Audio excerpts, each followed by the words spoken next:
It is a busy time for parents and for kids right now. Back to school means new routines, new school schedules, and a shift in family time. Now, throw in a new bedtime routine, and some kids, well, they can rebel. 6 News anchor Lori Tucker is here now with some tips from Children's Hospital in tonight's Caring for Our Kids. Lori? Well, Kristen, making sure kids get enough sleep, especially during the school year, is so important, not just for how well they do in school, but their overall health. And joining us to talk more about why kids need a good night's sleep is Dr. Ryan Redmond, of course, the ER director at Children's Hospital.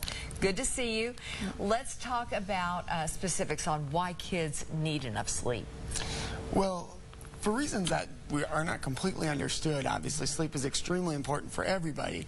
Kids even more so. Kids need more sleep generally than adults do. If you're in your school age between 5 and 12, it's generally recommended to get between 10 and 12 hours of sleep, which is quite a bit. Yeah, it sure is. So that 8, 9 o'clock bedtime is not out of the ordinary. Absolutely, and especially when schools tend to be pushing their start times up, you know, having that earlier bedtime oftentimes helps. Yeah, and I know they don't like that at all, some of those kids. Now, what happens when they don't get enough sleep?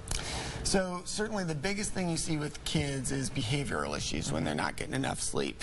And that can be tiredness during the day and inability to focus, but it can also be hyperactivity and seeming kind of wired, not able to kind of pay attention to a task at hand. You know, things that happen to any of us if we don't get enough sleep. You just don't feel your best.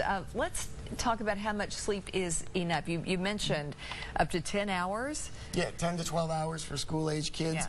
As you get to be a teenager, that comes down a little bit into that 8 to 9 hour range in general. But it's important to keep in mind everyone's different, and some kids need a little bit less, and some kids need a little bit more.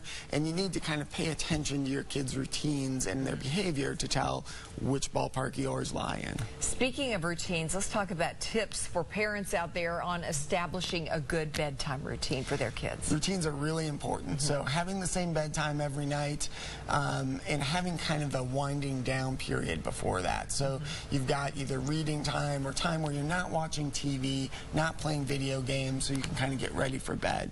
Also limiting foods that have caffeine or high sugar content, always really important in those couple hours before bedtime. All right, as always, Dr. Redmond, good advice. And obviously, if your child is having some sleep problems that don't go away, you need to check with your doctor. And if you have a question about your child's health, just send me an email, ltucker@wate.com.